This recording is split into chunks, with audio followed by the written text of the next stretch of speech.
Hello and welcome. You've tuned into Arirang's Within the Frame. I'm Han Da-eun in Seoul. The rematch is now official. U.S. President Joe Biden and former President Donald Trump will square off in November after clinching their respective parties' nominations in this week's primaries. The largely unwanted rematch marks the country's first face-off between a current and a former president in over a century. Who's more likely to win? And what are the central election issues? And how would election results impact Korea's security and the economy? For an in-depth analysis of the rematch, we're joined by Kim Yang-gyu, principal researcher at the East Asia Institute, in the studio. Thank you for coming in. Thank you. Also with us this evening is Chris Casquejo, correspondent at Voice of America. So great to have you with us. Great to be here. Chris, let's start with you. Primary elections in Georgia, Mississippi, and Washington handed Biden the Democratic nomination and Trump the nod from the Republican Party, with no big surprises. Give us your analysis of those primaries and the remaining electoral procedures. Well, this presidential primary process is basically over, and it was one of the shortest in modern political history. According to Pew Research, Trump clinched the nomination, the Republican nomination for president, 244 days before Election Day. And that is the second longest time between the election and the primary season. John McCain actually clinched the nomination in 2008 on the Republican side with 245 days to Election Day. And this is because states have moved their primaries earlier and earlier in the calendar to have more influence in the process. So it's rendered these upcoming primaries that will take place over the next several weeks not meaningless. I mean, people will still have to get their say, but candidates have dropped out on the Republican side. And it just means that we know what the general election matchup is going to be much earlier than history. In 1976, the Republican nominee for president wasn't decided until the nominating convention that summer. And that race was between incumbent President Gerald Ford and Ronald Reagan, governor of California. And they didn't decide who would be the nominee until the nominating convention. And that was 75 days before the election.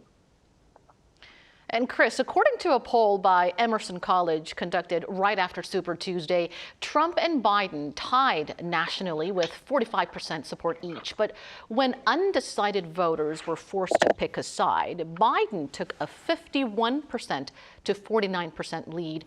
What do you make of the poll results?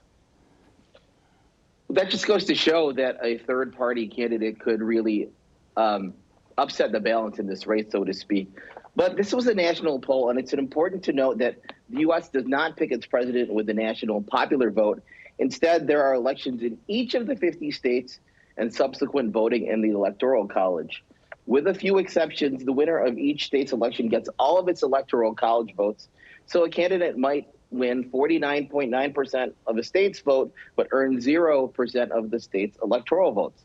This explains how a candidate might win the popular vote, but failing to earn 270 electoral votes can lose the Electoral College, and that's something that happened in 2016 when Hillary Clinton won the popular vote and Donald Trump won the electoral vote, won the required 270 electoral votes needed to capture the presidency. And in this poll, the poll respondents only had two options, Biden or Trump.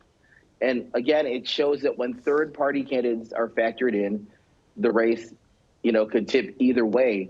And in this case, Trump had a nearly 2-point edge in this Emerson College poll. And the third-party candidate, an emerging third-party candidate, Robert Kennedy Jr., made some news this week when he suggested that his possible running mates would be either former Minnesota Governor Jesse Ventura, who's also a former pro wrestler, and current NFL American football quarterback Aaron Rodgers.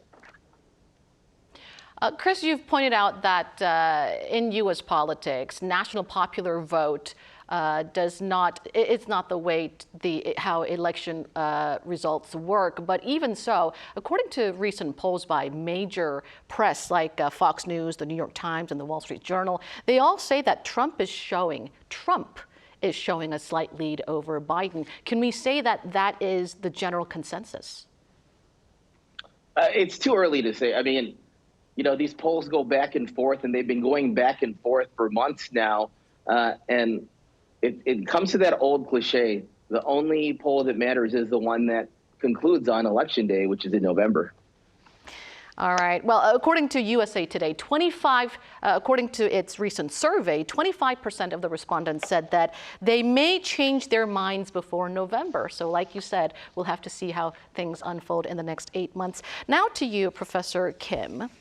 The North Korea policy of Biden and Trump will show stark difference.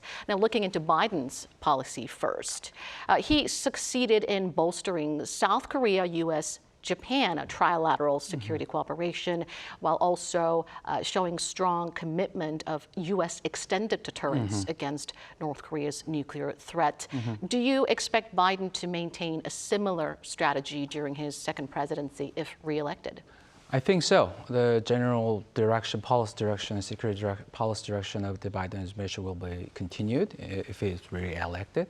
And the Seoul, Washington, Tokyo trilateral cooperation was one of the 10 core line of efforts in the U.S. Indo-Pacific strategy, the general grand strategy of the United States.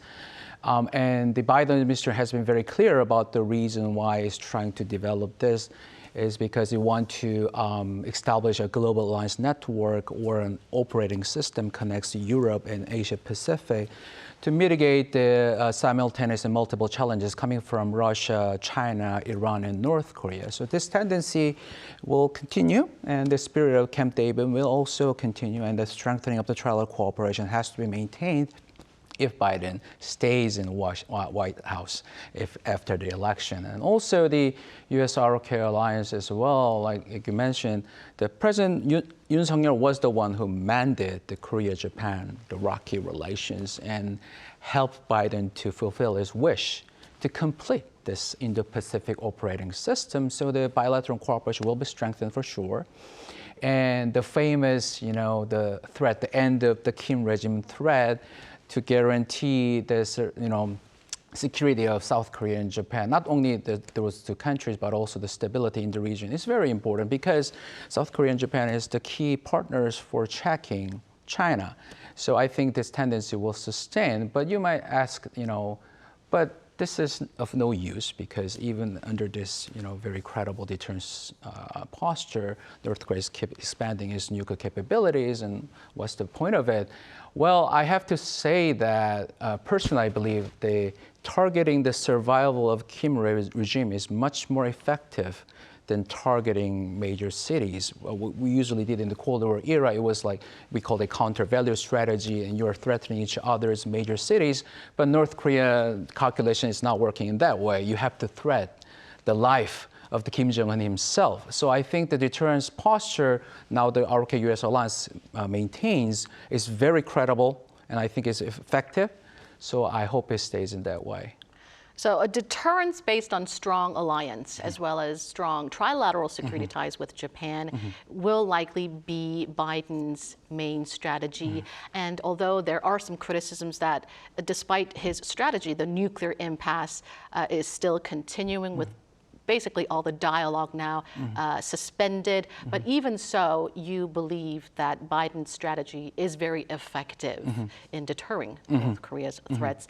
Now, Trump is yet to offer a glimpse of his North Korea policy, but judging from the historic 2018 Hanoi summit between Kim and Trump, what kind of policy directions do you expect from him?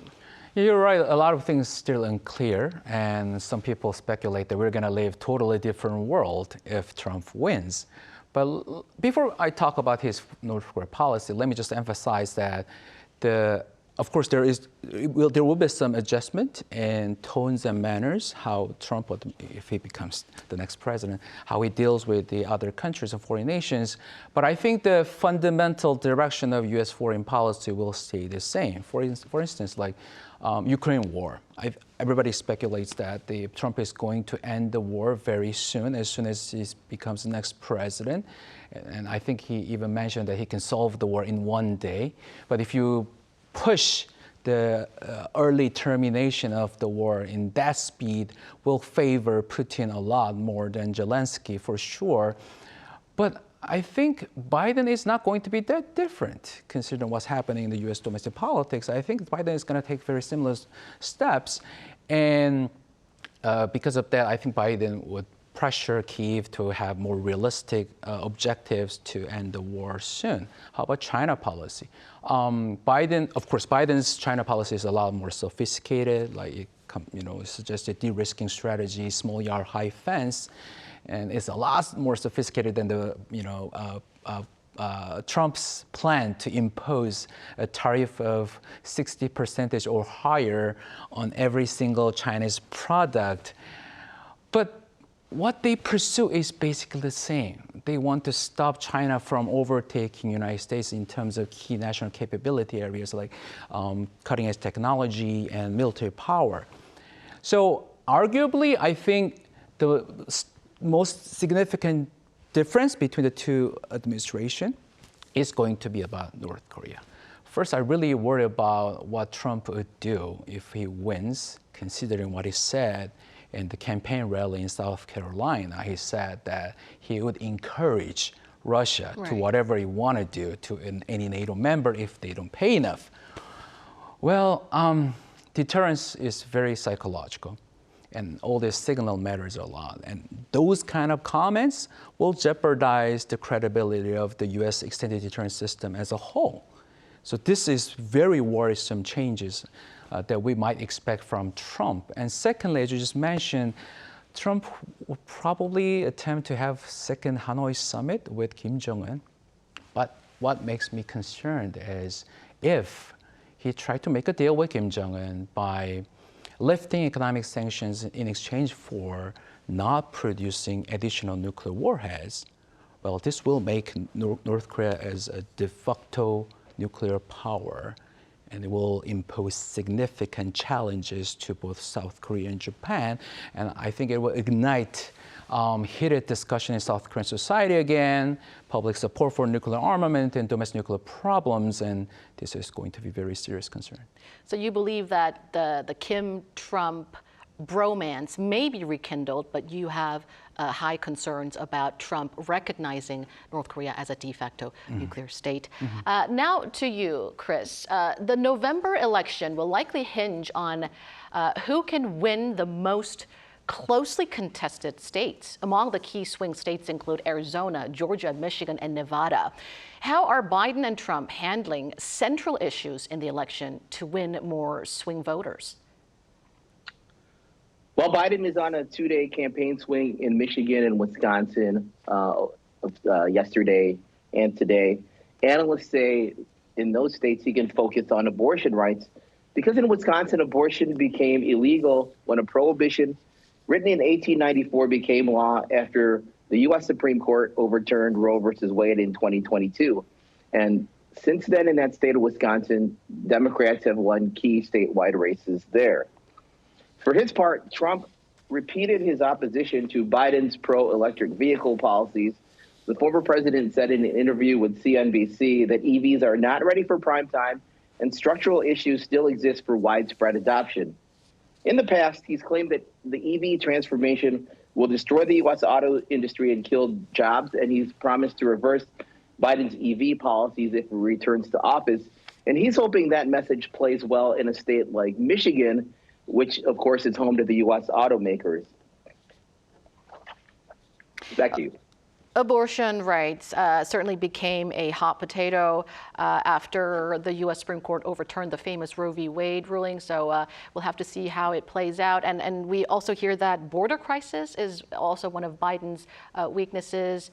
Also, let's keep close tabs on how the two candidates will tackle those hot button issues. Now, Professor Kim, South Korea and the U.S. have appointed chief negotiators for defense cost sharing talks. And it came a bit earlier than usual. Does this mean that South Korea is now calculating the complications that could arise from Trump's possible comeback? Officially, they say no, but I think you're right.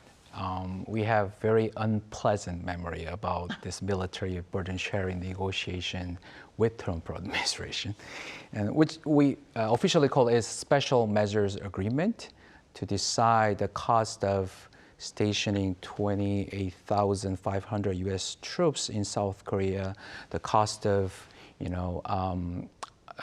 USFK Korean workers and constructing military facilities and also other logistic support. You have to decide the amount of South Korean share in the cost. And I remember it was September 2019 when this 11th SMA negotiation started under Trump.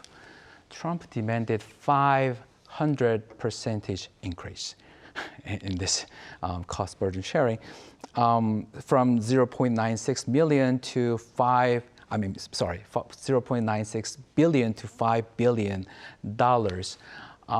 Usually, the annual increase rate since 1991 was 8.5%.